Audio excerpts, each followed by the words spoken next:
علماء بھی تو تنخواہ لیتے ہیں، شیخ الحدیث بھی تو تنخواہ لیتا ہے، کیا ان کی تنخواہوں کون شیخ الحدیث ہے جو کہتے ہیں تنخواہ میں لوں گا، بخاری شریف تم پڑھاؤ پیسے میں لوں گا، مسلم شریف تم پڑھاؤ رقمیں میں لوں گا، تدریس تم کرو؟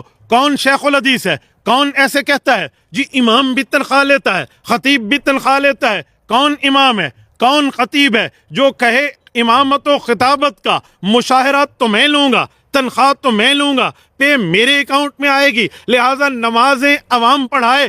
کون شیخ الحدیث ہے جو اس طرح کی باتیں کرتا ہے؟ پھر کہتے ہیں مولانا نے خوارج کو مضبوط کیا۔ شرم تمہیں نہیں آتی؟ جس بندے کی اولاد پہ حملے ہوئے، جس کی اپنی ذات پہ حملے ہوئے، جو بندہ 500 سے زائد شہداء کا وارث ہے، جس میں چھوٹے بچے بھی ہیں، جس میں خواتین بھی ہیں، جس میں ہمارے کچھ داڑھی ٹوپی پگڑی والے ملا برادران، علماء، مفتیان اور صاحب جبہ و دستار میدان میں ہیں، مفتی ہیں، مدرس ہیں، اور کیا کہہ رہے ہیں؟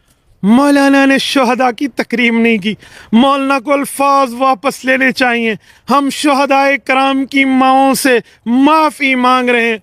شہداء کرام کی تو مولانا نے توہین کا لفظ نہیں کہا۔ تم میں ہمت ہے تو بسم اللہ کریں، چلوائیں مولانا کا بیان کہاں ہے؟ کیا معاملے کو تم جذباتی بنا کر شہداء کی ماؤں سے ہم معافی مانگ رہے ہیں، اور پھر اس کے بعد جی مولانا کو اپنے الفاظ واپس لینا چاہیے، اس سے قد بڑے ہوں گے؟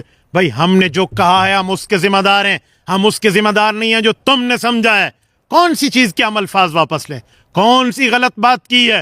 تم ہماری بات کو غلط رنگ دو، ریفرنس ٹو دا کنٹیکٹ سے کاٹو، سیاق و سباق سے کاٹو، اور پھر کہو تم اپنے الفاظ ہم نے تم بنا کے دی، ہمارا نوالا چبا لو۔ جی نہیں، ایسے نہیں ہوگا۔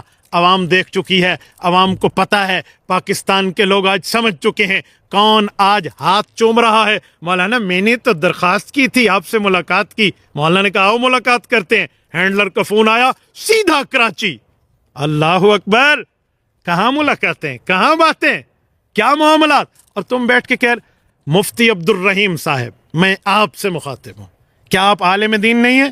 کیا آپ سیاق و سباق دینی کرام، اس بیان کے سننے کے بعد یقیناً آپ خود اس بات کے لائق ہو چکے ہوں گے کہ آپ خود فیصلہ کر سکے کہ مولانا فضل الرحمن دامت برکاتہم العالیہ کا اس بیان سے اور اس بیان کا مقصد کیا تھا، اور لوگوں نے کتنی بددیانتداری سے کام لیا۔ لیکن افسوس یہ نہیں کہ عوام، وزراء، سیاستدانوں نے یہ کیا، وہ تو ہے بددیانتدار، لیکن علماء، مفتیان کرام اور پھر مایہ ناز ایک دینی درسگاہ سے تعلق رکھنے والے مفتیان کرام، مفتی عبد الرحیم صاحب اور ان کی ٹیم،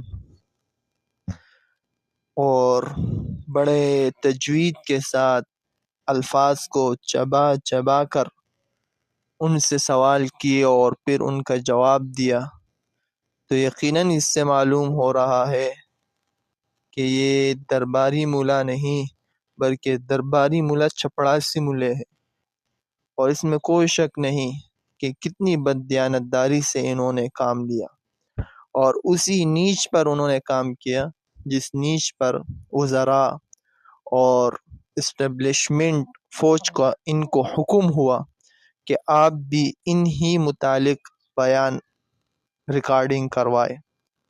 افسوس کی بات ہے، صد افسوس کی بات ہے، اللہ ان کو جس طرح دنیا میں ذلیل کر رہا ہے، آخرت میں بھی ان کو یہی صلہ ملے کہ کس طرح یہ بددیانتداری سے کام لے رہے ہیں، اور مولانا کے اصل بیان کو چلانے کے بجائے، ان کی دفاع کرنے کے بجائے ان کے خلاف بکواسات کر رہے ہیں۔